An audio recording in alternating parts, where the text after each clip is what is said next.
Wala nang magagawa ang Iran kundi sumuko na lang. Yan ang sabi mga kapatid ni US President Donald Trump. At ayon sa kanya ay tatagal pa ang naval blockade ng US dito sa Strait of Hormuz kung hindi makikipagkasundo ang Iran. So pag-usapan natin to mga kapatid, samahan ninyo ko.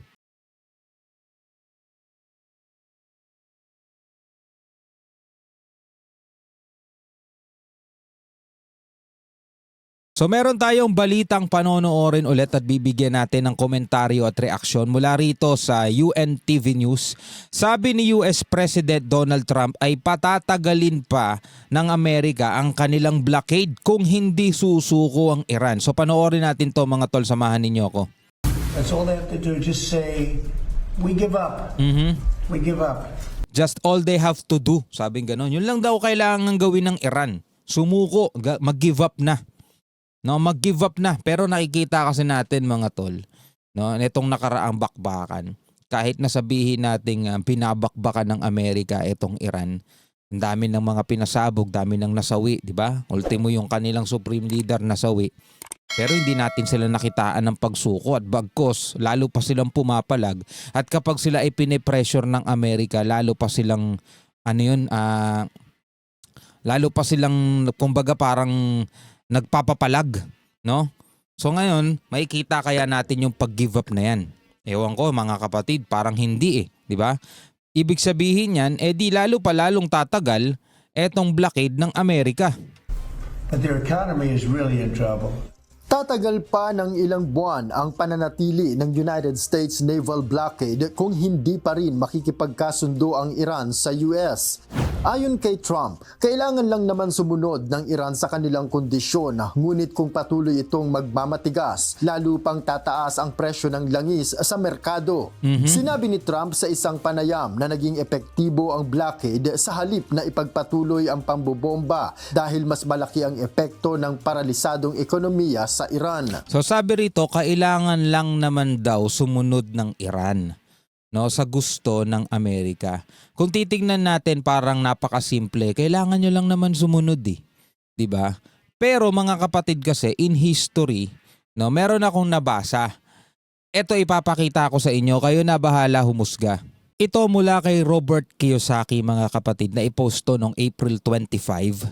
Sabing ganon, Gaddafi, kilala naman ninyo mga kapatid kung sino si Gaddafi, 'di ba? Gaddafi did everything America asked. Ginawa daw lahat ni Gaddafi, lahat ng sinabi ng Amerika. Gave up his nukes, opened his facilities, cooperated 100%. Siya yung leader mga tol dun sa Libya. 8 years later, they helped kill him. Iran watched and learned. Sabing ganon mga tol. Ginawa daw lahat ni Gaddafi, lahat ng sinabi ng Amerika. Sinuko niya yung nuclear niya. Pinuksan niya yung facilities niya, nakipag-cooperate siya 100%. 8 years later, Amerika tumulong daw para mamatay etong si Gaddafi. Yan ay nakita ng Iran at natuto sila. This is the one story that explains everything happening in the Strait of Hormuz right now, and nobody is connecting the dots. December 19, 2003, Gaddafi made the surprise announcement. Libya was voluntarily dismantling its entire weapons program, nuclear components, chemical weapons, ballistic missiles, everything. So ngayon mga kapatid, dito sa ating pinapanood na balita, no? Sabing ganon, kailangan lang naman daw sumunod ng Iran dito sa sinasabi ng Amerika, no? Isuko nila yung kanilang nuclear weapon, makipag-cooperate sila. Pero dito sa post na to na binasa natin, ginawa na daw yan dati ni Gaddafi, December 19, 2003. Ginawa na daw yan. Sinunod lahat ni Gaddafi, lahat ng sinabi ng Amerika, binigay niya yung nukes. Binuksan niya yung facilities niya, nakipag-cooperate siya 100%, pero 8 years later, tumulong pa daw ang Amerika para mamatay etong si Gaddafi. Yan ay nakita daw ng Iran. Ayan o, nakikita ba ninyo? Well, ito yung post ni Robert Kiyosaki. Ano ang inyong masasabi tungkol dyan? So tuloy natin itong balitang pinapanood natin. Sa panig ng Iran, iginigiit nito sa US na alisin muna ang blockade bago sila makipag-usap. Paulit-ulit ang kanilang paninindigan na wala silang intensyong gamitin ang nuclear program sa karahasan. Ang Iran ay mayroong stockpile ng uranium na aabot sa 440 kilograms na napalagunan nila sa 60%. Ang nasabing mineral ang pangunahing sangkap sa paggawa ng nuclear weapons. Ayon sa ilang Iranian officials, kaya nilang tagalan ang blockade ng US dahil mayroon naman nila silang ibang ruta na magagamit para sa kalakalan. Sa kanyang pahayag, kinontra ni Iranian Parliament Speaker Mohammad Bagher Ghalibaf ang pahayag ni Trump na posibleng mag-overflow ang mga planta ng Iran dahil sa kakulangan ng storage kasunod ng di pag-alis ng mga oil shipments nito. Okay, so kinontra yan, no? Hindi daw totoo na mag-overflow sila kasi meron naman daw silang ibang ruta.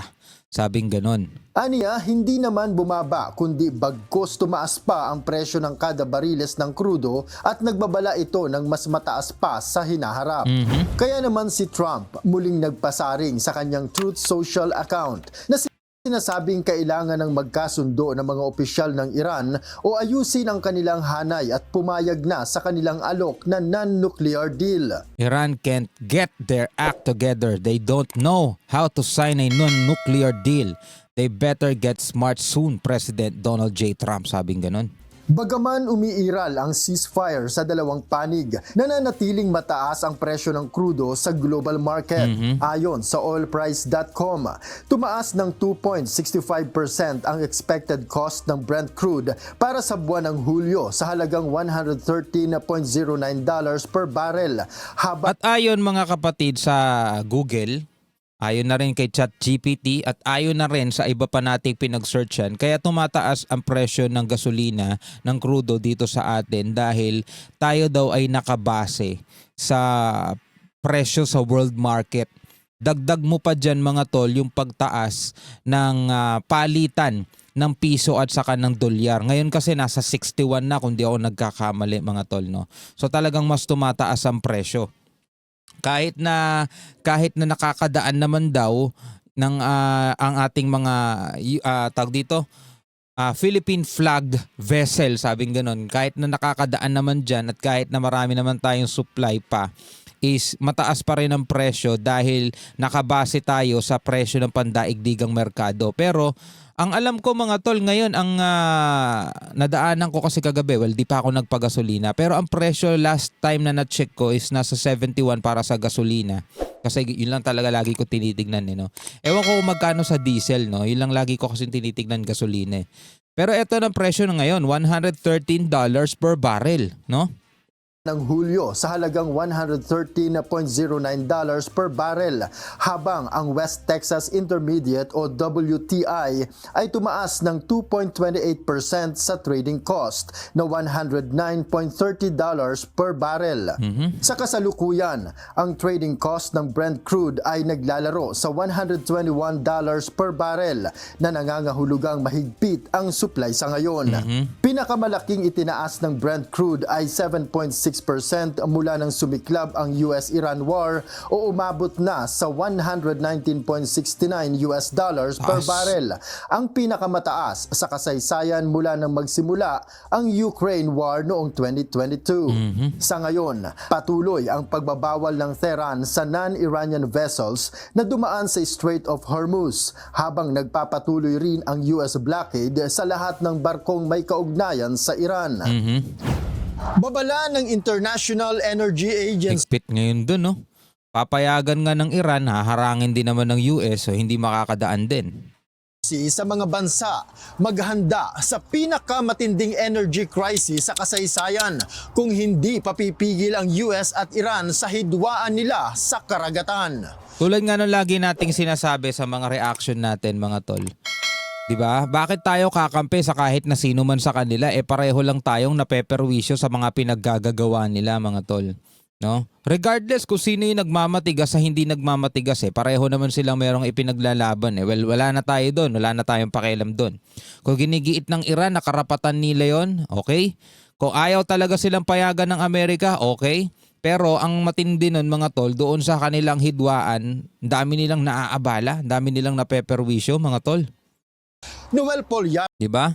So bakit tayo kakampi? Ewan ko kung gusto nyong kumampi kahit kanino dyan sa kanila, bahala kayo sa buhay ninyo. Pero ito ang reaction ko eh. Etong opinion ko mga tol. Buti sana kung sila-sila lang ang naaabala no? Anyway, mga kapatid, comment ka na lamang sa ibaba kung anong iyong masasabi.